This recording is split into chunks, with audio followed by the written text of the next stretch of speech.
नमस्ते दोस्तों। आज के वीडियो में हम बात करेंगे देश और दुनिया की उन 8 बड़ी खबरों की जो भू राजनीति, जियोपॉलिटिक्स, रक्षा, समाज और साहित्य से जुड़ी हैं। रूस के एक हैरान करने वाले फैसले से लेकर केरल के एक बेहद प्रगतिशील कदम तक, आइए इन सभी सुर्खियों का बारीकी से विश्लेषण करते हैं। एक, रूस अफगानिस्तान सैन्य समझौता।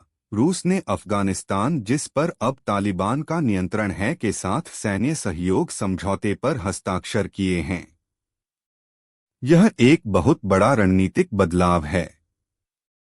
पश्चिमी देशों से अलग थलग पड़ने के बाद रूस अब एशिया में अपने नए सहयोगी तलाश रहा है।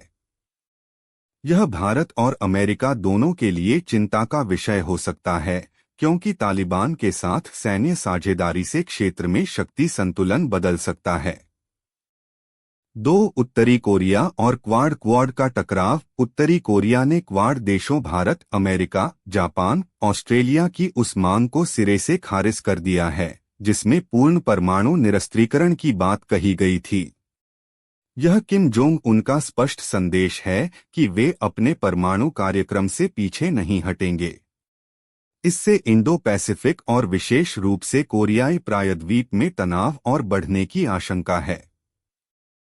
3, अमेरिका का ब्राजीलियाई गैंग्स पर एक्शन। अमेरिका ने पीसीसी और कोमैंडो वर्मेलो को आतंकवादी समूह घोषित कर दिया है। ये दोनों ब्राजील के सबसे बड़े और खतरनाक ड्रग कार्टेल माफिया हैं। इन्हें आतंकवादी घोषित करने का मतलब है कि अब अमेरिका इन पर सैन्य और कड़े आर्थिक प्रतिबंधों का इस्तेमाल कर सकेगा।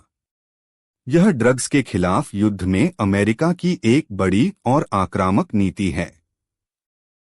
4, आईएएफ और आईआईटी बॉम्बे का ऐतिहासिक समझौता। भारतीय वायुसेना आईएएफ ने अपने प्रमुख लड़ाकू विमान सू-30 MKI के स्वदेशी रखरखाव के लिए आईआईटी बॉम्बे के साथ करार किया है। यह आत्मनिर्भर भारत की दिशा में एक शानदार कदम है। अब तक हम इन रूसी विमानों के स्पेयर पार्ट्स और तकनीक के लिए रूस पर काफी निर्भर थे। देश के शीर्ष इंजीनियरिंग संस्थान को रक्षा क्षेत्र से जोड़ने से हमारी वायुसेना की तकनीकी स्वतंत्रता और मजबूती दोनों बढ़ेगी। 5, केरल का मासिक धर्म अवकाश प्रस्ताव। केरल सरकार ने स्कूली छात्राओं के लिए हर महीने 3 दिन के मासिक धर्म अवकाश का प्रस्ताव रखा है। स्वास्थ्य और सामाजिक सुधारों के मामले में केरल हमेशा से अग्रणी रहा है। यह कदम न केवल छात्राओं के शारीरिक और मानसिक स्वास्थ्य को बेहतर बनाएगा, बल्कि समाज में माहवारी से जुड़े टैबू को तोड़ने का भी काम करेगा। यह पूरे देश के लिए एक रोल मॉडल बन सकता है। 6, कोलकाता में अंतर्राष्ट्रीय योग दिवस 2026 की तैयारी। इस बार 2026 का अंतर्राष्ट्रीय योग दिवस 21 जून का मुख्य आयोजन कोलकाता में किया जा रहा है। यह एक बड़ा सांस्कृतिक और कूटनीतिक आयोजन होगा। पश्चिम बंगाल में इस राष्ट्रीय स्तर के मेगा इवेंट का होना राजनीतिक और सांस्कृतिक दृष्टिकोण से काफी महत्वपूर्ण है, जो स्वास्थ्य और भारत की सॉफ्ट पावर को बढ़ावा देगा। 7, मशहूर शायर बशीर बद्र का निधन। उर्दू के दिग्गज शायर बशीर बद्र साहब का 91 वर्ष की आयु में निधन हो गया है। दुश्मनी जमकर करो लेकिन ये गुंजाइश रहे जैसी अमर गजलें लिखने वाले बशीर बद्र का जाना साहित्य जगत के लिए एक अपूरणीय क्षति है। उन्होंने आम बोलचाल की भाषा में गजल को नया मुकाम दिया था।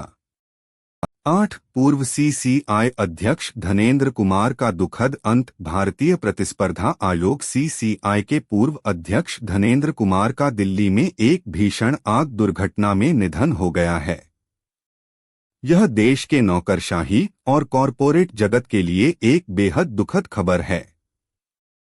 धनेंद्र कुमार ने भारत में निष्पक्ष व्यापार और कॉरपोरेट गवर्नेंस की नींव मजबूत करने में अहम भूमिका निभाई थी।